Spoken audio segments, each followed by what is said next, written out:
जय जय संतोषी माता की जय। प्रिय भक्तजनों, आज हम आपको इस वीडियो में सुनाएंगे संतोषी माता की शुक्रवार व्रत कथा, जिसके सुनने मात्र से हर मानव का उद्धार हो जाता है। तो ऐसी पावन अनुपम कथा का संपूर्ण अनुसरण करने से आपको भी परम सौभाग्य प्राप्त होगा, सुख समृद्धि धन यश लाभ होगा। आपसे अनुरोध है, आप भी कथा का संपूर्ण अध्ययन करें, जिससे आपको भी माता का आशीर्वाद संपूर्णता प्राप्त हो। तो आइए भक्तों, सप्रेम मिलकर बोलते हैं संतोषी माता की जय।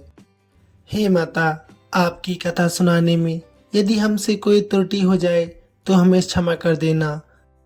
हे माता, हमारे समस्त श्रोताओं की भी त्रुटि को क्षमा कर देना। आइए भक्तों, शुरू करते हैं। एक बुढ़िया थी, उसके 7 बेटे थे। 6 कमाने वाले थे, जबकि एक बहुत निकम्मा था। बुढ़िया 6 बेटों को रसोई बनाती, भोजन करवाती और जो कुछ ऊँटा बचता वह 7वें को दे देती। एक दिन वह अपनी पत्नी से बोला, देखो मेरी माताजी मुझ पर कितना प्रेम करती हैं। उस पर उसकी पत्नी बोली, क्यों नहीं करती, सबका झूठा बचा आपको जो खिलाती हैं। वह बोला, ऐसा नहीं हो सकता, मैं जब तक आंखों से ना देख लूं मान नहीं सकता। बहू हंसकर बोली, जब आप देख लोगे तब तो मानोगे ना। कुछ दिन बाद एक त्योहार आया। घर में 7 प्रकार के भोजन, चूरमे के लड्डू बने। वह जांचने को सिर दुखाने के बहाने पतला वस्त्र सिर पर रखकर रसोई घर में सो गया। वह कपड़े में से सब देखता रहा। 6 भाई भोजन करने आए। उसने देखा माँ ने उनके लिए सुंदर आसन बिछाकर नाना प्रकार की रसोई परोसी और आग्रह करके उन्हें जमाया। वह देखता रहा। 6 भाई भोजन करके चले गए। उनकी झूठी थालियों में से लड्डुओं के टुकड़े उठाकर एक लड्डू बनाया। जूठन साफ कर बुढ़िया माँ ने उसे पुकारा, बेटा तुम्हारे सभी भाई भोजन करके चले गए हैं, अब तू ही बाकी है, उठ आ भोजन खा ले। वह कहने लगा, माँ मुझे भोजन नहीं करना, मैं अब परदेश जा रहा हूँ। माँ ने कहा, कल जाता हो बेटा, आज ही चला जा। वह बोला, हाँ आज ही जा रहा हूँ। चलते समय उसे अपनी पत्नी की याद आई। वह गौशाला में उपले थाप रही थी। वहां जाकर वह उससे बोला, हम जामे परदेश आवेंगे कुछ काल, तुम रहियो संतोष से धर्म अपनो पाल। वह बोली, जाओ पिया आनंद से, हमरो सोच हटाए, राम भरोसे हम रहे ईश्वर तुम्हें सहाय। दे दो कोई निशानी आपन, देख धरू में धीर, सुध मत हमारी बिसरियो, रखियो मन गंभीर। फिर वह बोला, मेरे पास तो कुछ नहीं है, ये एक अंगूठी है, सो तुम ले लो और अपनी कुछ निशानी मुझे दे दो। वह बोली, मेरे पास क्या है, ये गोबर भरा हाथ है। ये कहकर उसने उसकी पीठ में गोबर के हाथ की थाप मार दी। वह चल दिया। चलते चलते दूर प्रदेश पहुंचा। वहां जाकर एक साहूकार की दुकान पर उसे नौकरी रखने के लिए वह अर्जी करने लगा। साहूकार को भी जरूरत थी। वह बोला, रह जा। लड़के ने पूछा, तनख्वाह क्या दोगे? साहूकार ने कहा, काम देख कर दाम मिलेंगे। साहूकार की नौकरी मिली। वह सुबह 7 बजे से 10 बजे तक नौकरी बजाने लगा। कुछ दिनों में दुकान का सारा लेन देन, हिसाब किताब, ग्राहकों को माल बेचना, सारा काम करने लगा। साहूकार के 7-8 नौकर थे। वे सब चक्कर खाने लगे, ये तो बहुत होशियार बन गया है। सेठ ने भी उसका काम देखा और 3 महीने में ही उसे आधे मुनाफे का हिस्सेदार बना लिया। वह कुछ वर्ष में एक नामी सेठ बन गया और मालिक सारा कारोबार उस पर छोड़कर चला गया। पति की अनुपस्थिति में सास ने बहू पर बहुत अत्याचार किए। इधर उसकी पत्नी को सास ससुर दुख देने लगे। सारी गृहस्थी का काम करवाकर उसे लकड़ी लेने जंगल में भेजते। इसी बीच घर के आटे में से जो भूसी निकलती उसकी रोटी बनाकर रख दी जाती और फूटे नारियल के छिकले में उसे पानी दे दिया जाता। एक दिन वह लकड़ी लेने जा रही थी। रास्ते में बहुत सी स्त्रियां संतोषी माता का व्रत करती दिखाई दी। वह वहां खड़ी होकर कथा सुनने लगी और पूछने लगी, बहनों, तुम किस देवी देवता का व्रत करती हो और उसके करने से क्या फल मिलता है? यदि तुम इस व्रत का विधान मुझे समझा कर कहोगी तो मैं तुम्हारा बहुत बड़ा एहसान मानूंगी।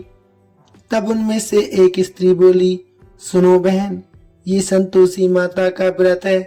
इसके करने से गरीबी बदुख आदि नाश हो जाता है और जो कुछ मन में अधूरी कामना होती है वह भी माता की कृपा से संपूर्ण हो जाती है। तब उसने पूछा, हे बहन, इस व्रत की विधि क्या है? वह भक्तिनी स्त्री बोली, 1.25 आने का गुड़ चना लेना, इच्छा हो तो 5.25 आने का लेना या 1.25 रुपए का, आप अपनी सहूलियत के अनुसार ले लेना। बिना परेशानी और श्रद्धा व प्रेम से भी जितना बन सके आप सबाया ही लेना। प्रत्येक शुक्रवार को निराहार रहकर कथा सुनना, इसके बीच क्रम न टूटे, लगातार नियम पालन करना। सुनने वाला कोई न मिले तो घी का दीपक जलाकर उसके आगे जल के पात्र के सामने रखकर कथा कहना। जब ये कार्य सिद्ध न हो, नियम का पालन करना और कार्य सिद्ध हो जाने पर व्रत का उद्यापन अवश्य करना। यदि किसी के ग्रह खोटे भी हो तो माता 1 वर्ष भर में कार्य सिद्ध अवश्य करती हैं। फल सिद्ध होने पर उद्यापन करना चाहिए, बीच में नहीं। उद्यापन में 2.5 सेर आटे का खाजा तथा इसी परिमाण से खीर तथा चने का साग करना। 8 लड़कों को भोजन करवाना। जहाँ तक मिले देवर जेठ भाई बंधु के हो, ना मिले तो रिश्तेदारों और पास पड़ोसियों के बुलाना। उन्हें भोजन करवाकर यथाशक्ति दक्षिणा देना। माता का नियम पूरा करना। उस दिन घर में कोई खटाई न खाना। ये सुन बुढ़िया के लड़के की बहू चल दी। रास्ते में लकड़ी के बोझ को बेच दिया और उन पैसों से गुड़ चना ले माता के व्रत की तैयारी करने आगे चली और सामने मंदिर देखकर पूछने लगी, ये मंदिर किसका है? सब कहने लगे, संतोषी माता जी का मंदिर है। ये सुनकर माता के मंदिर में जाकर चरणों में वह लौटने लगी। दीन होकर विनती करने लगी, हे माता, मैं निपट अज्ञानी हूँ, व्रत के कुछ नियम नहीं जानती हूँ, मैं बहुत दुखी हूँ। हे माता, हे जगत जननी, मेरा दुख दूर करें, मैं आपकी शरण में हूँ। माता को दया आई। एक ही शुक्रवार बीता था कि दूसरे शुक्रवार को उसके पति का पत्र आया और तीसरे शुक्रवार को उसका भेजा हुआ पैसा भी आ पहुंचा। ये देख जेठ जेठानी मुंह सिकोड़ने लगे, लड़के ताने देने लगे, काकी के पास पत्र आने लगे, रुपया आने लगा। अब तो काकी की खातिर बढ़ेगी। बेचारी सरलता से कहती, भैया, कागज आए या रुपया आए, हम सब के लिए अच्छा है। ऐसा कहकर आंखों में आंसू भरकर संतोषी माता के मंदिर में जाकर रोने लगी और कहने लगी, हे माता, हे मातेश्वरी, मैंने आपसे पैसा रुपया थोड़ी मांगा था। मुझे पैसे से क्या काम है? मुझे तो अपने स्वाग से काम है। मैं तो अपने स्वामी के दर्शन मांगती हूँ। तब माता ने प्रसन्न होकर कहा, जा बेटी, तेरा स्वामी जल्दी आएगा। ये सुनकर खुशी से बावली होकर वह घर में जाकर काम करने लगी। अब संतोषी माँ विचार करने लगी, इस भोली पुत्री को मैंने कह तो दिया है कि तेरा पति जल्दी आएगा, लेकिन कैसे? वह तो इसे स्वप्न में भी याद नहीं करता। उसे याद दिलाने को मुझे ही जाना पड़ेगा। इस तरह माताजी उस बुढ़िया के बेटे के पास जा स्वप्न में प्रकट हो कहने लगी, साहूकार के बेटे सो रहा है या जागता है? वह कहने लगा, माता सोता भी नहीं हूँ, जागता भी नहीं हूँ, कहो क्या आज्ञा है। तब माता जी कहने लगी, तेरे घर बार कुछ है या नहीं। वह बोला, मेरे पास सब कुछ है, माँ बाप बहू क्या कमी है। माँ बोली, भोले पुत्र तेरी बहू घोर कष्ट उठा रही है, तेरे माँ बाप उसे परेशानी दे रहे हैं, वह तेरे लिए तरस रही है, तू उसकी सुध ले। वह बोला, हाँ माता जी ये तो मालूम है मुझे, परंतु जाऊं तो जाऊं कैसे, परदेश की बात है, लेन देन का कोई हिसाब नहीं, कोई जाने का रास्ता नहीं आता, कैसे चला जाऊं। माँ कहने लगी, मेरी बात मान, सवेरे नहा धोकर संतोषी माता का नाम ले, घी का दीपक जला, दंडवत कर दुकान पर जा बैठना, देखते ही देखते तेरा सारा माल बिक जाएगा, सांझ होते होते धन का भारी ढेर लग जाएगा। अब बूढ़ी की बात मानकर वह नहा धोकर संतोषी माता को दंडवत घी का दीपक जला दुकान पर जा बैठा। थोड़ी देर में देने वाले रुपया लाने लगे, लेने वाले हिसाब लेने लगे। कोठे में भरे सारे सामान खरीदार नगद दाम में सौदा करने लगे। शाम तक धन का भारी ढेर लग गया।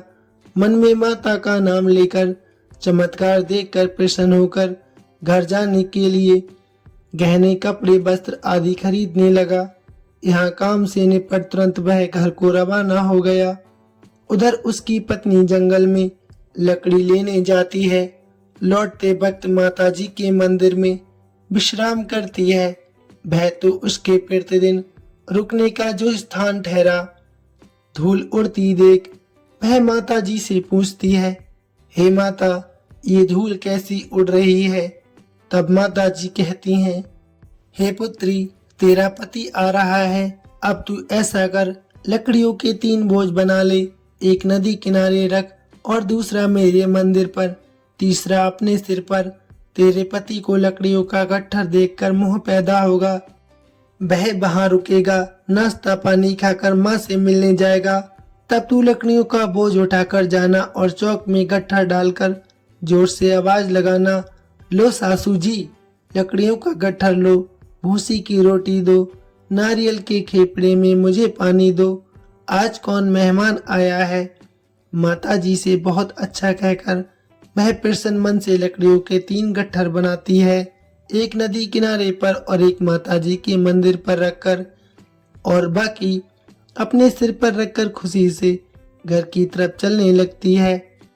इसी बीच इतने में एक मुसाफिर आ पहुंचा। सूखी लकड़ी देखकर उसकी इच्छा उत्पन्न हुई कि वह यहीं पर विश्राम करे और भोजन बना खाकर पीकर गांव जाए। इसी तरह रुककर भोजन बना विश्राम करके गांव को चला गया। सबसे प्रेम से मिला। उसी समय सिर पर लकड़ी का गट्ठर लिए वह उतावली सी आती है। लकड़ियों का भारी बोझ आंगन में डालकर जोर से 3 आवाज देती है, लो सासू जी लकड़ियों का गट्ठर लो, भूसी की रोटी दो, आज मेहमान कौन आया है। ये सुनकर उसकी सास बाहर आकर अपने बहू को दिए हुए कष्टों को भुलाने हेतु कहती हैं, बहू ऐसा क्यों कहती है, तेरा मालिक ही तो आया है, आ बैठ, मीठा भात खा, भोजन कर, कपड़े गहने पहन। उसकी आवाज सुन उसका पति बाहर आता है। अंगूठी देख व्याकुल हो जाता है। माँ से पूछता है, माता ये कौन है। माँ बोलती हैं, बेटा ये तेरी बहू है, जब से तू गया है तब से सारे गांव में भटकती फिरती है, घर का काम काज कुछ करती नहीं, 4 पहर आकर खा जाती है। वह बोला, ठीक है माँ, मैंने इसे भी देखा है और तुम्हें भी, अब दूसरे घर की ताली मुझे दो, मैं उसमें जाकर रहूंगा। माँ बोली, ठीक है बेटा, जैसी तेरी मर्जी। तब वह दूसरे मकान की तीसरी मंजिल का कमरा खोलकर सारा सामान जमा कर वहां पर रहने लगा। एक दिन में राजा के महल जैसा ठाट बाट उसने बना लिया। अब क्या था, बहू सुख भोगने लगी। इतने में शुक्रवार आ गया। तब उसकी पत्नी ने अपने पति से कहा, मुझे संतोषी माता का व्रत का उद्यापन करना है। पति बोला, खुशी से कर लो। वह उद्यापन की तैयारी करने लगी। जिठानी के लड़कों को भोजन के लिए कहने गई। उन्होंने मंजूर किया, परंतु पीछे से जिठानी ने अपने बच्चों को सिखाया, देखो बच्चों, भोजन के समय खटाई मांगना, जिससे उसका उद्यापन पूरा ना हो सके। लड़के जीमने आए, खीर खाना पेट भर कर खाया, परंतु बाद में खाते ही कहने लगे, हमें खटाई दे दो, खीर खाना हमको भाता नहीं, देखकर अरुचि होती है। वह कहने लगी, भाई खटाई किसी को नहीं दी जाएगी, ये संतोषी माता का प्रसाद है। लड़के उठ खड़े हुए, बोले हमें पैसा लाओ। बोली बहू कुछ नहीं जानती, सोने पैसे दे दिए। लड़के उसी समय हट करके इमली खटाई लेकर खाने लगे। ये देखकर बहू पर माताजी ने कोप किया। राजा के दूत उसके पति को पकड़कर ले गए। जेठ जेठानी मनमाने वचन कहने लगे, लूट लूट कर धन इकट्ठा कर लिया था, अब सब मालूम पड़ जाएगा जब जेल की मार खाएगा। बहू से ये कटु वचन सहन नहीं हुए, वह रोती हुई माताजी के मंदिर में गई। कहने लगी, हे माता, तुमने ये क्या किया, हंसाकर अब हमको क्यों रुलाने लगी। माताजी बोली, बेटी तूने उद्यापन करके मेरा व्रत भंग किया है। वह कहने लगी, माता मैंने कुछ अपराध नहीं किया, मैंने तो लड़कों को भूल से पैसे दे दिए थे, मुझे क्षमा कर दो, मैं तुम्हारा फिर से उद्यापन करूंगी। माता बोली, अब भूल मत करना। वह कहने लगी, अब नहीं होगी, अब बतलाओ वे कैसे आवेंगे। माँ बोली, जा पुत्री, तेरा पति तुझे रास्ते में आता मिलेगा। वह निकली, राह में पति आता मिला। वह पूछने लगी, कहाँ गए थे। वह कहने लगा, इतना धन जो कमाया है उसका टैक्स राजा ने मांगा था, वह भरने गया था। वह प्रसन्न होकर बोली, भला हुआ, अब घर चलो। कुछ दिन बाद फिर शुक्रवार आया। वह बोली, मुझे फिर से माता का उद्यापन करना है। पति ने कहा, ठीक है करो। बहू फिर जेठ के लड़कों को भोजन के लिए कहने गई। जेठानी ने तो एक दो बातें सुनाई, सब लड़कों को सिखाने लगी, तुम सब लोग पहले ही खटाई मांगना। लड़के भोजन से पहले कहने लगे, हमें खीर नहीं खानी, हमारा जी बिगड़ता है, कुछ खटाई खाने को भी देना। वह बोली, खटाई किसी को नहीं मिलेगी, आना है तो आओ। ब्राह्मण के लड़के लाकर उसने भोजन करवाया। यथाशक्ति दक्षिणा की जगह एक एक फल उन्हें दिया। संतोषी माता प्रसन्न हुई। माता की कृपा होते ही 9वें मास उसको चंद्रमा के समान सुंदर पुत्र प्राप्त हुआ। पुत्र को पाकर प्रतिदिन माताजी के मंदिर जाने लगी। माँ ने सोचा, ये रोज आती है, आज क्यों ना मैं इसके घर चलूं। ये विचार कर माता ने भयानक रूप बनाया। गुड़ चने से सना मुख, ऊपर सूंड के समान होठ, उस पर मक्खियां भिन बना रही थीं। दहलीज पर पांव रखते ही उसकी सास चिल्लाई, देखो रे, कोई चुड़ैल डाकिन चली आ रही है, लड़कों इसे भगाओ, नहीं तो किसी को खा जाएगी। लड़के भागने लगे, चिल्लाकर खिड़की बंद करने लगे। बहू रोशनदान में से देख रही थी। प्रसन्नता से पगली बन चिल्लाने लगी, आज मेरी माताजी मेरे घर आई हैं। वह बच्चे को दूध पीने से हटाती है। इतने में सास का क्रोध फूट पड़ा। वह बोली, क्या उतावली हुई है, बच्चे को पटक दिया। इतने में माँ के प्रताप से लड़के ही लड़के नजर आने लगे।